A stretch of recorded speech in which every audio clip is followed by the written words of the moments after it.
Les sommets enneigés de Marijua cachent des secrets que le monde ne doit jamais découvrir. Au cœur de cette forteresse céleste se trouve une salle protégée des regards indiscrets. C'est ici que l'illusion de la démocratie mondiale commence lentement à se fissurer. Le manga One Piece utilise souvent ses propres protagonistes pour déterrer les vérités historiques les plus sombres. Cette fois-ci, le rôle du chercheur de vérité revient à un homme brisé par la maladie. Le roi Cobra d'Alabasta avance résolument vers son destin ultime sans le moindre tremblement. Il sait pertinemment que poser ces questions précises équivaut à signer son propre arrêt de mort. Les 5 doyens l'attendent patiemment, assis comme des statues de marbre insensibles. L'atmosphère de la pièce change radicalement dès que le nom de la reine Lily est prononcé. Cobra interroge les dirigeants mondiaux sur la disparition soudaine de son ancêtre il y a 8 siècles. Les réponses des doyens restent évasives, masquant maladroitement un mensonge millénaire.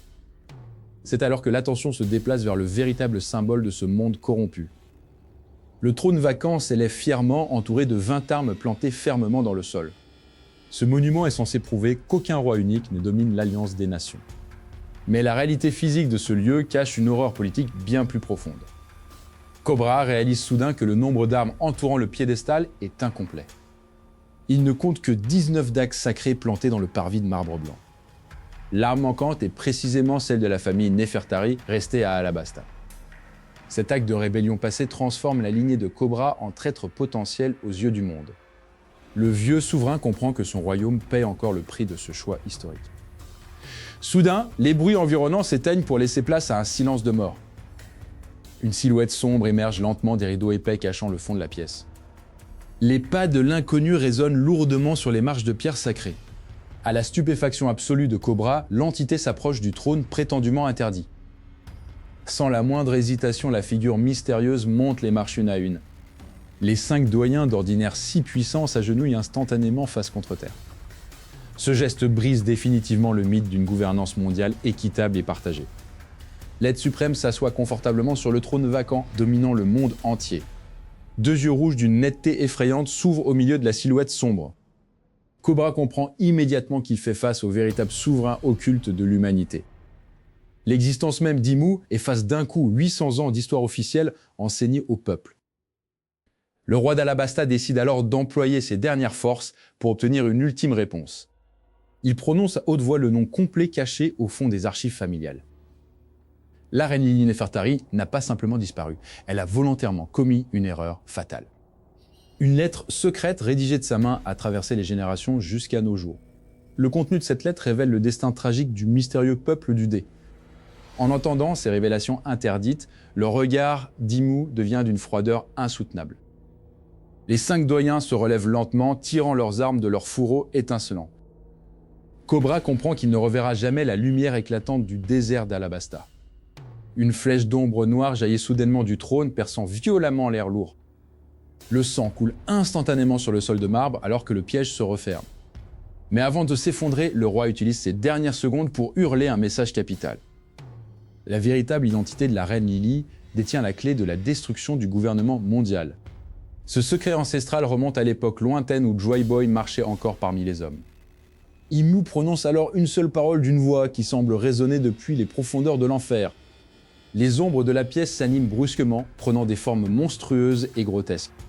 Derrière les piliers, un jeune révolutionnaire assiste impuissant à cette scène d'horreur absolue. Il réalise que le monde n'est pas du tout dirigé par un conseil, mais par une entité immortelle. Le lien maudit entre les Nefertari et Joy Boy est sur le point d'être définitivement rompu. Les monstres de l'ombre se précipitent vers le témoin caché avec une vitesse terrifiante. Quelle est l'exacte vérité cachée derrière le nom d'Imu et le grand sacrifice d'Alabasta? Pour percer le mystère de ce sacrifice d'Alabasta, il nous faut plonger 8 siècles en arrière, au cœur même du siècle oublié. Le monde alors ne ressemblait en rien à la structure géopolitique fragmentée que nous connaissons aujourd'hui. Au centre de cette ère reculée se tenait la figure légendaire de Joy Boy, le premier grand voyageur des mers. Les recherches textuelles suggèrent que Joy Boy n'agissait pas seul, mais au centre d'une alliance absolument inédite. Cette coalition sacrée unissait le voyageur à 3 princesses antiques d'une importance capitale pour l'équilibre du monde. Ces 3 femmes n'étaient autres que les incarnations originales de ce que le gouvernement mondial nommera plus tard les armes antiques. La première d'entre elles régnait sur la faune abyssale de l'océan, capable de commander aux plus grands monstres marins. La seconde princesse détenait le contrôle des technologies célestes capables de fendre les cieux et de redessiner la géographie. La troisième souveraine, dont le lien avec Alabasta reste gravé dans la pierre, contrôlait l'équilibre terrestre et les secrets de la mémoire. Ensemble, Squatuor portait un projet de liberté universelle qui menaçait directement l'ordre établi par les vieilles lignées. Face à cette montée en puissance d'un idéal égalitaire, une contre-alliance secrète commença à se former dans l'ombre. 20 rois issus de nations puissantes et jalouses de leurs privilèges décidèrent d'unir leurs forces militaires. Le royaume d'Alabasta, dirigé par la juste reine Lili Nefertari, faisait initialement partie de cette coalition naissante. Lili croyait d'abord que cette alliance des 20 couronnes visait à maintenir une paix équitable entre tous les peuples. Mais à mesure que les réunions secrètes progressaient, le véritable plan de la coalition commença à se dévoiler. Il ne s'agissait pas de préserver la paix, mais d'annihiler totalement la culture et l'histoire du grand royaume de Joy Boy. Les 19 autres monarques planifiaient l'asservissement des peuples et l'effacement complet de 800 ans de mémoire collective. Refusant de cautionner un tel crime contre l'humanité, la reine Lili choisit la voie de la rébellion pacifique. Elle annonça officiellement que sa famille ne s'installerait jamais à Marijua pour former les dragons célestes. Ce refus catégorique brisa l'unité symbolique des 20 rois et créa une faille éternelle dans le mythe fondateur du gouvernement. Consciente du danger mortel qui la guettait désormais, la reine orchestra une manœuvre secrète pour sauver l'avenir. C'est à ce moment précis qu'elle utilisa son pouvoir et son autorité pour disperser les poneglyphes à travers le monde. Ces blocs de pierre indestructibles contenaient l'histoire interdite, soustraite ainsi à la censure des vainqueurs. Le prix de cette trahison envers la coalition des rois fut immédiat et terrible pour la souveraine d'Alabasta. Lors de son voyage de retour vers son royaume désertique, la reine Lili disparut mystérieusement de la surface de la Terre. Aucun document officiel du gouvernement mondial ne mentionne ce qui lui est arrivé après avoir quitté Marijua. Son frère fut contraint de prendre le trône d'Alabasta en urgence, gouvernant une nation endeuillée et confuse. La version officielle parlait d'un accident tragique, mais la vérité était infiniment plus sombre et politique. Les analyses approfondies des récents chapitres révèlent qu'elle fut la victime d'une exécution rituelle méticuleusement planifiée. Pour punir son insolence et récupérer le contrôle de son lignage, les 19 rois eurent recours à l'arme la plus absolue. Le fruit du bistouri, l'opénomie, fut réquisitionné pour accomplir une opération de transplantation d'âme sans précédent. Lili ne fut pas simplement tuée, son enveloppe corporelle fut sacrifiée pour un but d'immortalité bien plus terrifiant. C'est ici que s'ancre la théorie de la volonté de Joy Boy, transmise non pas par le sang, mais par la mémoire de ses pierres. Le roi Cobra, 800 ans plus tard, comprit cette terrifiante vérité en relisant la lettre secrète de son ancêtre. La lettre contenait un avertissement explicite destiné aux générations futures concernant le nom caché de la famille royale. Les Nefertari n'étaient pas de simples alliés des 20 rois, ils portaient fièrement le sang de la lignée du destin. Cette révélation change radicalement notre compréhension de la guerre du siècle oubliée et de sa conclusion. Ce n'était pas une simple lutte entre deux factions, mais une trahison interne d'une ampleur cosmique. Le grand plan de Joy Boy fut temporairement brisé par cette élimination ciblée de la reine rebelle. Car en faisant disparaître Lili, la coalition ne cherchait pas seulement à éliminer une opposante politique. Il s'assurait que son identité et sa lignée allaient être utilisées pour concevoir le pire cauchemar de ce monde. Et si l'être qui s'assied aujourd'hui sur le trône vacant n'était autre que le reflet corrompu de Lili elle-même, cette hypothèse vertigineuse commence à prendre tout son sens lorsqu'on examine de près la structure psychologique des dragons célestes déchus. Pour comprendre la psyché de la créature nommée Imu, il faut impérativement tracer un parallèle avec un autre monstre de l'œuvre, Don Quichotte Doflamingo. Rappelons-nous que Doflamingo incarne parfaitement le traumatisme absolu de la perte d'un statut divin originel. Chassé du paradis terrestre de Marijua par la naïveté humaniste de son propre père, le jeune pirate a développé une haine viscérale pour le monde d'en bas. Si Lili a refusé de prêter serment il y a 8 siècles, elle a instantanément déchu sa propre descendance de ses droits divins. Imaginez alors la colère d'une fille royale, promise au sommet de la création, subitement bannie de la Terre Sainte à cause de l'idéalisme de sa mère. C'est dans ce ressentiment originel que réside la clé de la naissance de l'actuel souverain suprême du monde. Ce ressentiment explique pourquoi Imu s'est emparé de ce trône en secret, effaçant toute trace de sa propre existence pour régner dans l'ombre éternelle. Mais l'énigme s'épaissit encore lorsqu'on étudie les 12 générations perdues du royaume d'Alabasta. Comment se fait-il qu'un royaume aussi ancien et fier n'ait gardé aucune trace écrite précise de la trahison originelle de Lili ? La réponse est simple. L'histoire officielle d'Alabasta a été soigneusement réécrite par les monarques successifs pour protéger leur propre peuple du courroux des dieux. Chaque génération a agi comme un gardien d'un lourd secret, cachant le fait que leur véritable lignée s'était scindée en deux branches ennemies.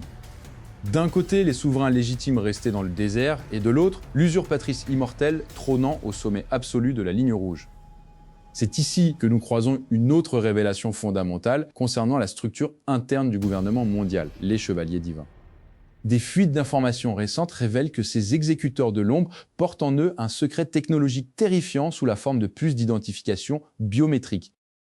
Ces dispositifs microscopiques ne servent pas seulement à prouver leur autorité absolue sur les simples citoyens du monde. Ils contiennent la signature génétique pure des familles fondatrices originelles, agissant comme un verrou de sécurité infaillible contre toute imposture.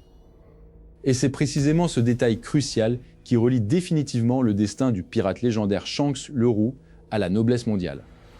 Rappelez-vous l'intervention surprenante de Shanks auprès des 5 doyens au beau milieu de la rêverie. Aucun pirate ordinaire, pas même un empereur des mers, ne pourrait jamais franchir les portes sacrées de Maréjoie sans déclencher une guerre totale. Si Shanks a pu s'entretenir calmement avec le sommet de la hiérarchie mondiale, c'est parce que son sang possède la clé génétique reconnue par leur système de sécurité.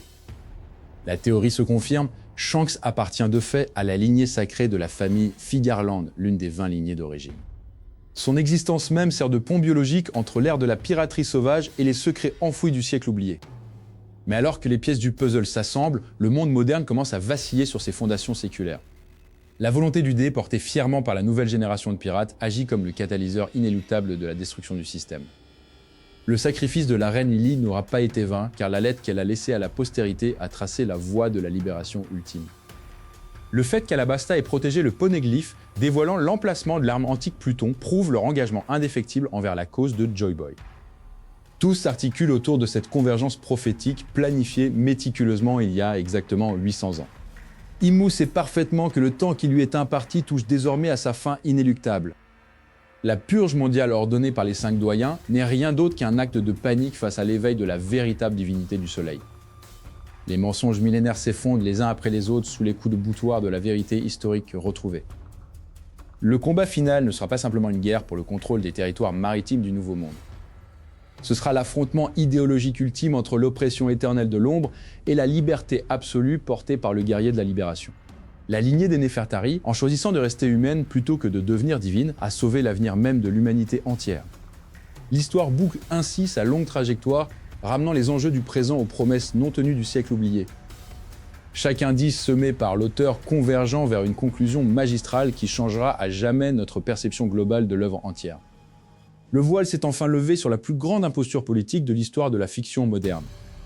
Les rois trôneront peut-être encore quelques instants de plus dans leur forteresse de hauteur immaculée. Mais l'aube nouvelle approche à grands pas, portée indomptablement par les tambours vrombissants de la libération planétaire. C'est ainsi que se referme le livre des secrets anciens, laissant place au rugissement inarrêtable de l'histoire en marche.